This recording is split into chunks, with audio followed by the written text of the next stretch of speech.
I hope you are able to see the screen and to hear me also.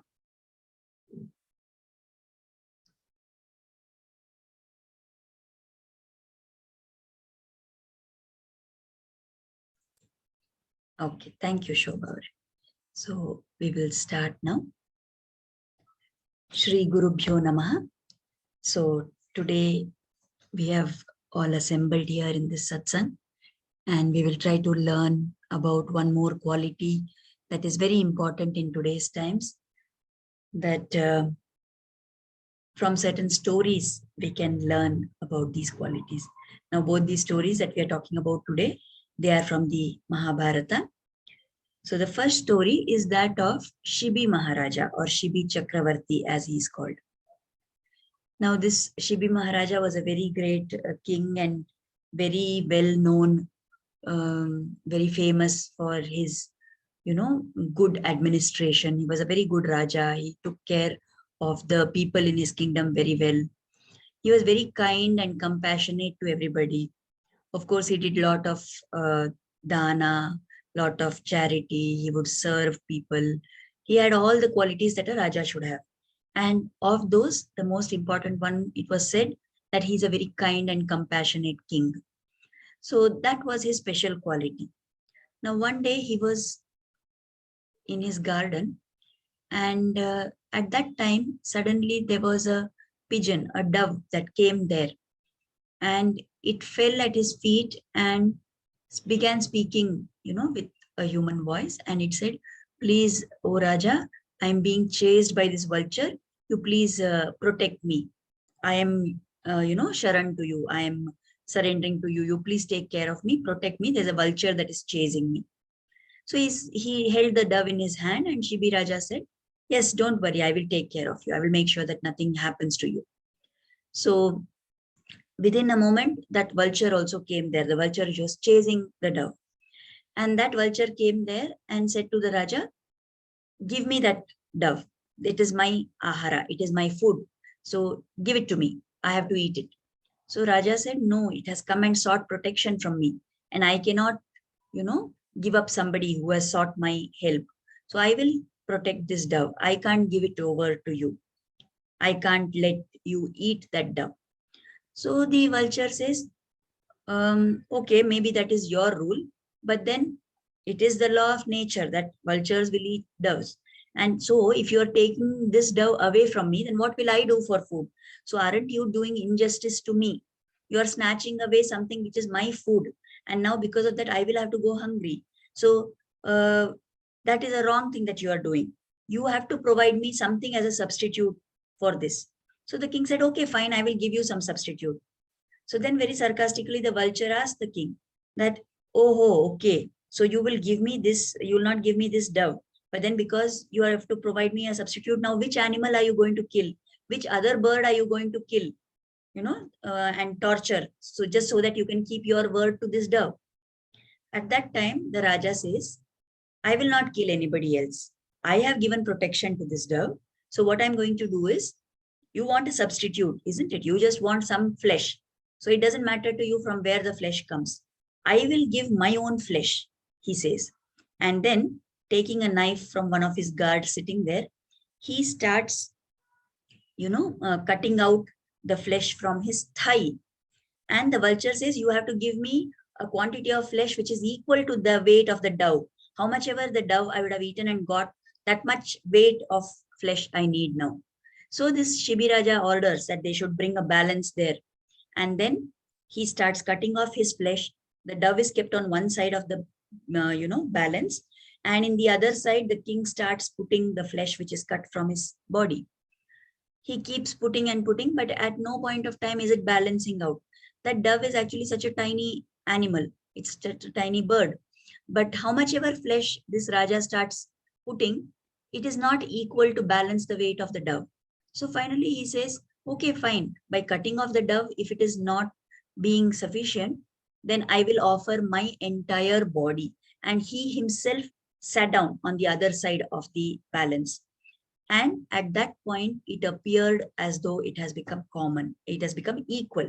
So then the Raja says to the vulture, yes, see, now my entire body is equal to the weight of the dove. You can eat me. You peck at me and eat me completely because that is your ahara now. At that moment, the dove as well as the vulture take their original forms. The dove turns into Agni Devata and the vulture turns into Indra, the lord of Swarga. Now they say, O Shibi Raja, you are indeed a very kind and compassionate king. We had heard a lot about your compassion, about the karuna that you have, and we came here to test and see how kind you are. To what extent does your kindness go? Are you willing to sacrifice yourself for the sake of being kind to another being? That is what we were testing, and you have completely passed the test. So they said this, and Shibi Raja's wounds all got healed, and he had his long life, and he continued to rule that kingdom with his kindness. So this is one story, which is a very famous story of Shibi Chakravarthy or Shibi Maharaja. Then we have another story in the Mahabharata. At the time of Swargarohanam, when after the Mahabharata Yuddha was over, then so many more things happened. Parikshit was born, and by then Krishna departed from this world, saying that the purpose of my avatara is over. So Lord Krishna went back to Vaikuntha. And after that, it was as if the Pandavas began to lose their strength.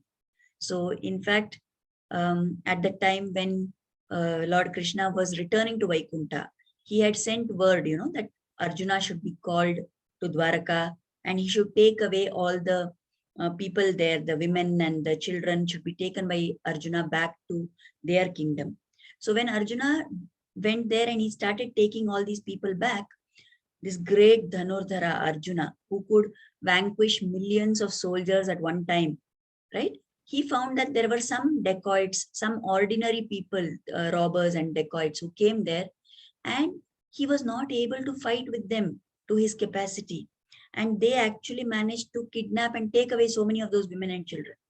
So at that time itself, Arjuna said that all my strength is draining away. And now I realize that my strength, what I had, was not actually my strength. It was because of the Sanidhya, it was because of the blessings of Krishna that I was as powerful as that. And after this event, then all the Pandavas, they felt that now there is no point in us staying on this earth anymore. Lord Krishna has also departed. So they handed over the kingdom to Parikshit and all the Pandavas and Draupadi with them. They all started walking and they went up high into the Himalayas, further from Badrikashrama. If you keep walking, they kept going. And there is a place, even today, we can see that place. It is called as Swargarohini. So at that point of time, as they began ascending the mountain, it's a very difficult path. One by one, all the Draupadi fell off first. Then slowly Sahadeva collapsed. Then it was Nakula's turn, then Arjuna, then Bhima. And finally, it was only Yudhisthira alone who was ascending the mountain. And strangely, there was a dog which came along with him. And that dog was his only companion up to the final stage. Now, we know the popular story of how it is told that the dog was there with Yudhishthira when finally, Indra came there in his chariot saying that, yes, you have achieved what nobody else could do. You have reached here. So I'm going to take you to Swarga. And when Yudhishthira started climbing into the Ratha, into the chariot, the dog also wanted to follow him, but Indra stopped the dog. And Yudhishthira said, there's no way I'm coming alone. This dog has been my companion. It has to also come along with me. Only if you allow the dog to come to Swarga, I will also come. So then Indra says that there is no such possibility at all. No animal in that form like that can come into Swarga. So Yudhishthira says, fine, in that case, I will also not come. You can carry on. I will not come to Swarga. I'm willing to stay here and suffer whatever I have to suffer, but I will not come if the dog is not taken. So that is a pop. And then the dog, takes its real form as Yamadharmaraja. That we know that story. There is another aspect of that story, which is not so well known. And this I heard in a discourse on the Bhagavatam by Sri Velukudi Krishnan Swami. So he explains how At that time, when that dog was following Yudhisthira, right? And when the Ratha arrived, or little before that, this dog says, okay, now we have reached the final stage. Now you are going to go to Swarga. Uh, Before you go, you do one help to me. There are a lot of these fleas, these insects, which are there on my skin, and they are biting me and they are troubling me. I'm not able to get rid of them. Will you please dust them away from me so that I can, have peace? I will not be in distress. You please remove all these insects from my body, dust them away. That dog requests. So Yudhishthira says, okay, fine. The dog is asking something. I will do some small thing to help that dog. Let me brush away those fleas. So he starts lifting his hand to remove those insects and brush them away from the dog. At that moment, those fleas which are sticking on the dog's skin, they start talking in a human voice and they say, "Oh Raja, Yudhishthira, you are very compassionate. We know that. And out of compassion for the dog, you are saying that you will brush us off because the dog is suffering by our presence. But you try and think from our point of view. The only ahara we have, the only food available to us is when we stick to this dog, we will be able to eat that dog's, flesh and skin and bone and all that. If you brush us away from this dog in this mountain place, where else we will survive? We can't have anything else. We will all die if you throw us away from the dog. So how is it correct of you? You want to be kind to the dog. You want to save the dog from us. So you are going to brush us away. But then what will happen to us? What will be our gati? You will be guilty of the sin of killing us because we will have nothing else to survive. So that can't be correct. You should not do this, they say to him. So at that point of time, Yudhishthira, he is known for his knowledge of dharma, right? For every situation, he knows what is the right thing to do. But in this situations, it is very strange that he thinks, what is this? The fleas are also correct. The dog is also correct. The dog needs relief from its suffering. But the fleas, what they are saying, their viewpoint is also equally correct. They are justified in saying they want to live on the dog. So what should I do? He thinks over. And after some time, he comes up with a solution which nobody would have imagined possible. He says, okay, I will rid the dog of its suffering. I will remove those insects from there. But those insects need some flesh to survive. So I will put those insects, those fleas on my own body. Let them eat my flesh and let them continue to live. This is the amazing solution that Yudhishthira comes up with. And as he does this, he brushes the fleas off the dog and starts putting them on his body. At that point of time, Yamadharma comes there, Yamaraja comes there, and he says, "Oh son," because after all, Yudhishthira is a son of Yama.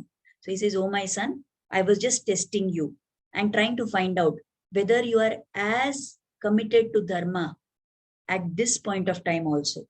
Are you ready to follow what is dharma, even at the cost of hurting yourself?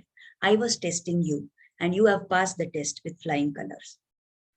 So this was the test that was kept for Yudhishthira to check how kind he is or how compassionate he is. Sorry. So both these stories, if we compare and see, the story of Shibi Maharaja and the story of Yudhishthira Maharaja.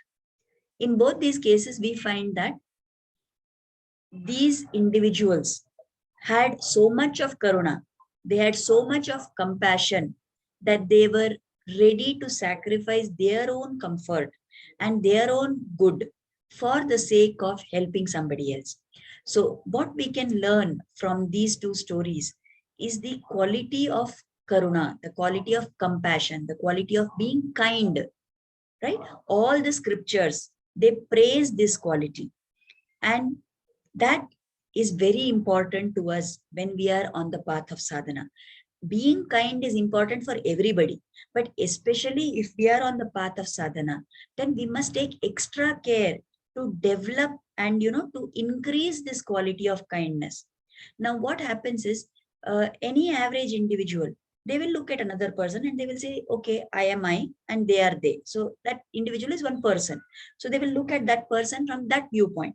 That is the limit of their vision. But when we are doing some form of sadhana, then as our knowledge grows, as we learn more and more, then we realize that in every individual, it is not just the external body of that person which is there. There is an atma within that person. And externally, whatever may be the bodily differences, somebody is tall, somebody is short, somebody is fat, somebody is thin, somebody is fair, somebody is dark, somebody is an Indian, somebody is an American, whatever may be those kind of differences that are there, that is fine. But just because there is Atma within me and there is Atma within that other individual also. So in everybody, and why just a human being, even in the animals, and if we can see, even in the inanimate objects, there is an Atma in every single thing. So there is actually no difference between me and the other person, between me and an animal.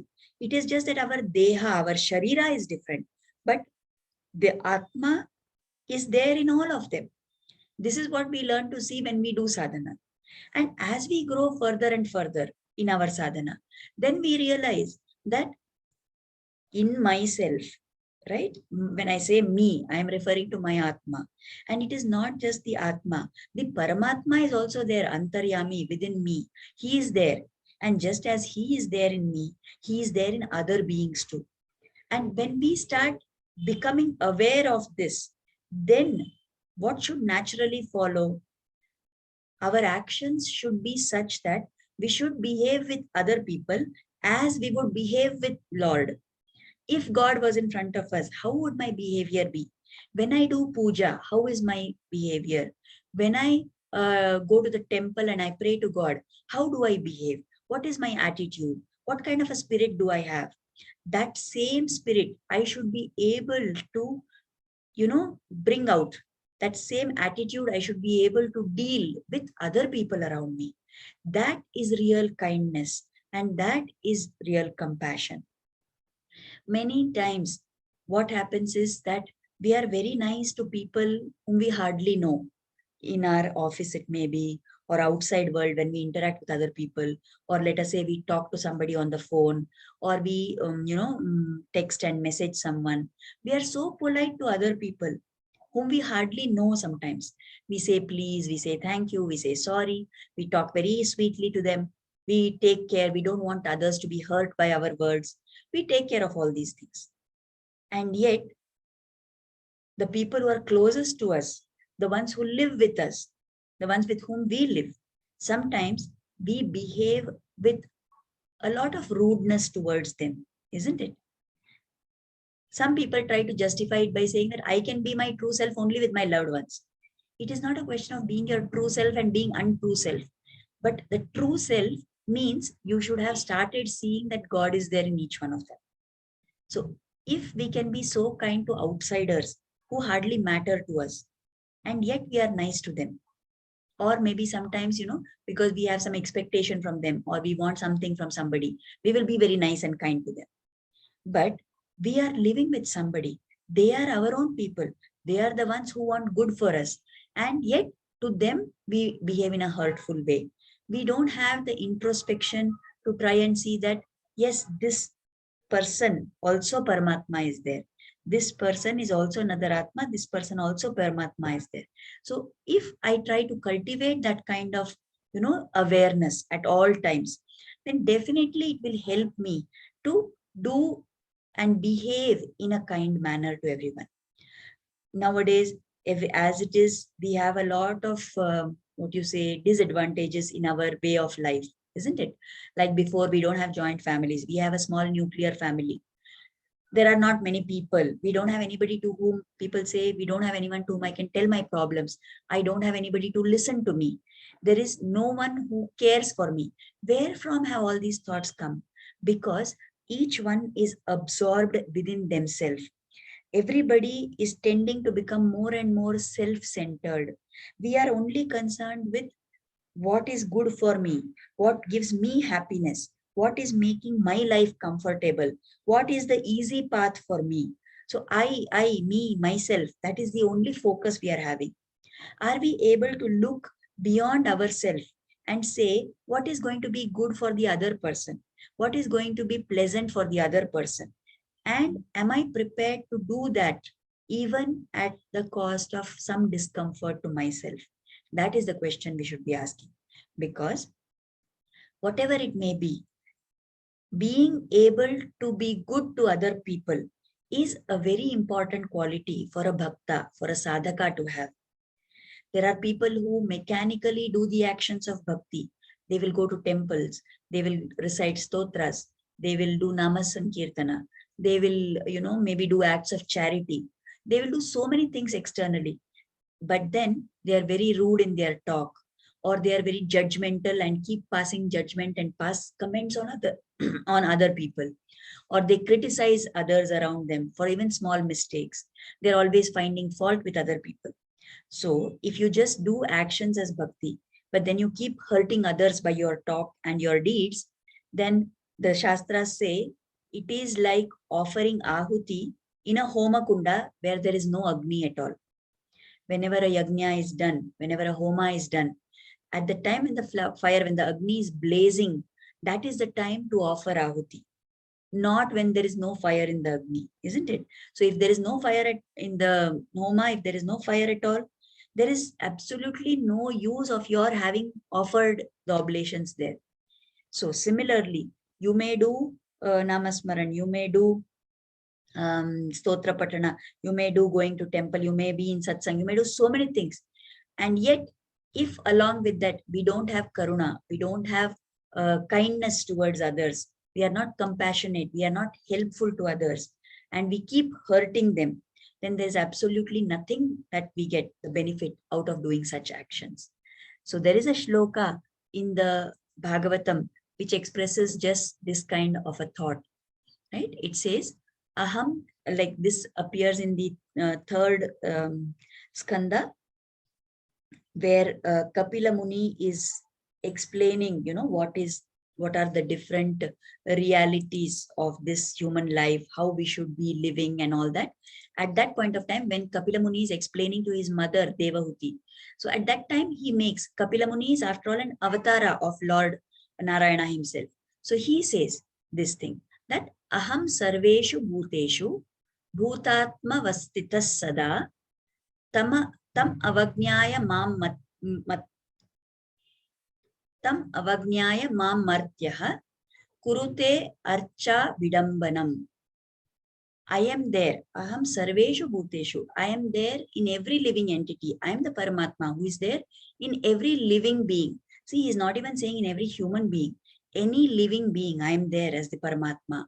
So if somebody, does neglect of that person, or behaves badly to someone else, or disregards a living being, or is hurtful in their actions to someone else, then it is as if they are hurtful to the Lord himself. And doing all this, still that person is engaged in worship of the God, then that kind of a worship is just vidambana. It is just an imitation, or it is just a very superficial form of activity which is being done mechanically and which cannot fetch any result for that person. So we must remember this, that what is the spirit with which we have to conduct ourselves. As we do bhakti, naturally our guna should turn from tamasic, rajasic, predominant guna to the sattvic guna. Sometimes, however, it may not be enough. If there's a lot of papa karmas that I have done, and there are so many samskaras from past lives which are, have made their home in me very strongly, then it is very difficult to overcome those samskaras. So what will happen is, I will continue to do bhakti on one side, but then I will continue to behave rudely or to be hurtful to other people. At such times, such reminders are very important for us. And we must keep watching ourselves, keep introspecting on our own actions, on our own behavior. Actually, there is so much in ourselves to improve. And yet, because we are bahirmukha, we keep looking at the outside world and say, they are like that, they are like that, they are behaving badly. And we don't look at our own self. So as a sadhaka on the spiritual path, we must pay attention and try to see what is it that we can change about ourselves. What quality, and this quality of being kind to people around us is very important, and we must try and cultivate this as much as possible. So I hope and pray that Lord Krishna will help us all to be able to understand when we make mistakes, when we are being hurtful to others, and to correct ourselves so that we progress further with his blessings. So now we will go over to the bhajan. Usha, you will sing. Akka, is it okay if we change the bhajan? Yeah, sure. She really No, wanted to do today. no problem, no problem. Please Okay. sing. Can you Yeah, please enable screen sharing? I'll just share the screen. yeah, 1 minute. Sorry for the last minute change. No problem at all. Yeah, you can share now, I suppose. Okay. You're able to see, Akka? Yeah, we can see.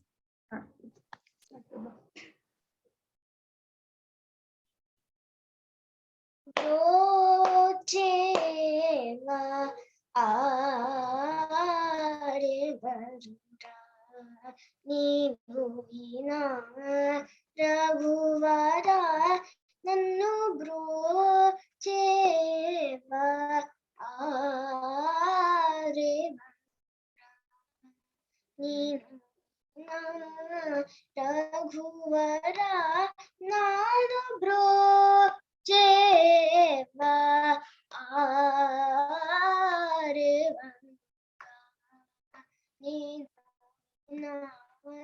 Raghuvara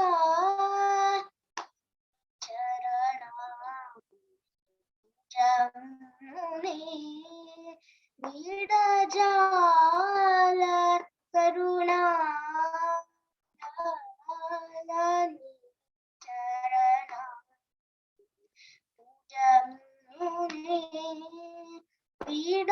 Vidajala Karuna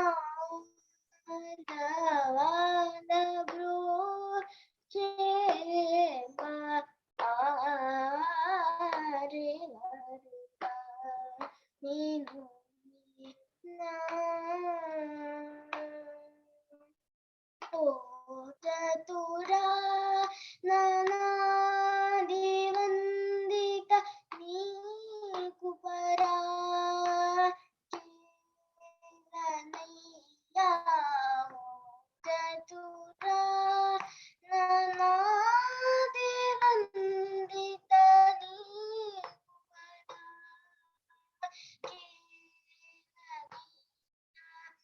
నీ చరితము పొగడనే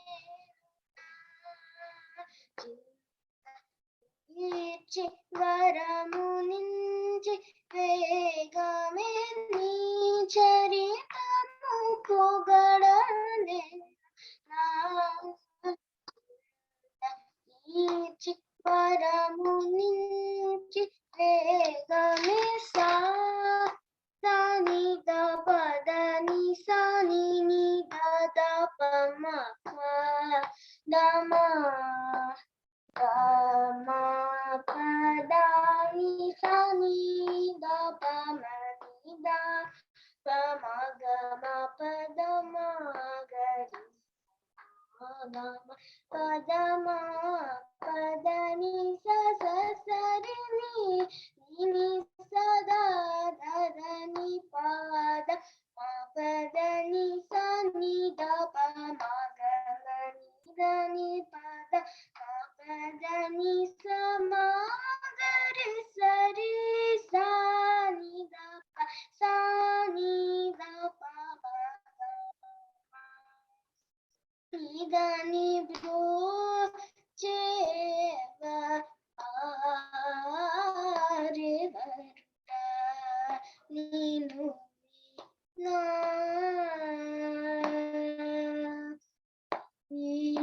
apate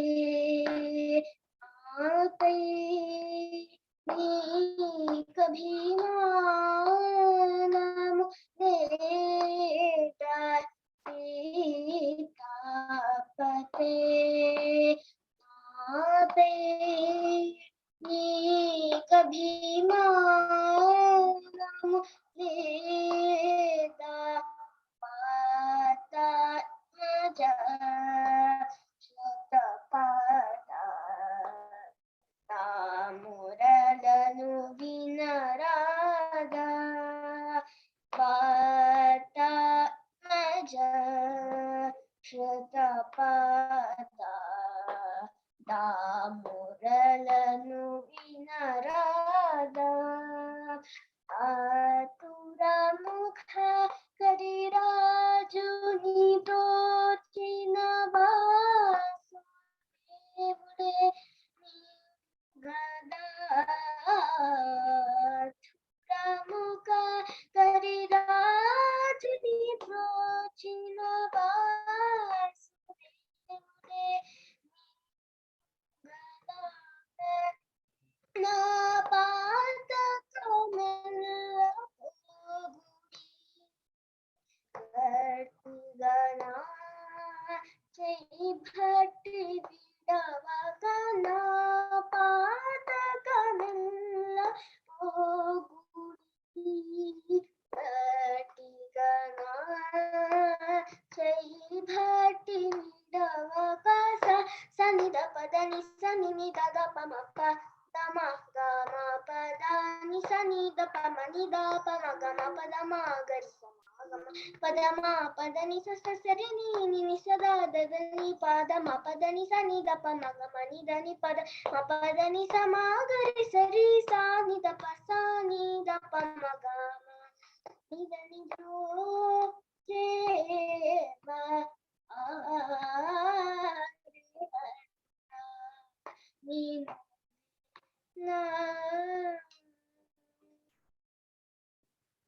Thank you. Very nice, Vibha. So nice, so beautiful. Very nice. Thank So you, nicely Akka. she sang. It's very complicated, but she sang it so nicely. Very nice. Thank you, Akka. Yeah. Yes, Good that you changed it. Vibha, you did wonderful. Correct. So it's very nice. Good, Usha, that she sang it. No problem at all. Yeah, she came to me saying that she wants to sing in the satsang today. So I didn't want to discourage her. At least she has that mind to come Yes. to the satsang and attend and sing. So I just Sing, wanted to true. encourage her. True. Very nice. We are very happy that she did that today. No problem. No, it's welcome because that is what we want, isn't it? We want that everybody should participate and be a part and want to, be contributing to the satsang. So it's very nice. Good of her. So we will now offer Kritagnata since we have about 3 minutes left. We will offer Kritagnata and then if anybody has any questions, we can take that up. So let us offer Kritagnata, gratitude at the feet of Shri Krishna and the Guru for inspiring us to start and to join this satsang. Let us pray for their blessings and grace to always be on us so that we are guided to continue and do more in our spiritual practice. Namaskar. Yeah, if anybody has any questions, we can take those or anything to share. Yeah, there are people saying thank you, everybody. If not for your joining, this satsang would not have been there. So let us all be grateful that God is with us and helping us to go along together. Anybody has anything to add to what we said today or any questions or anything?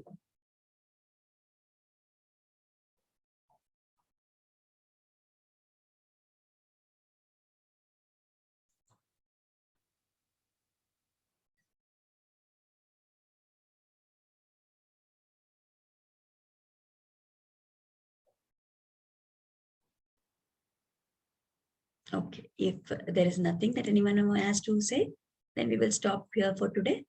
Thank you very much, everybody, for attending. And we will meet again next Tuesday at 6:30. Namaskar.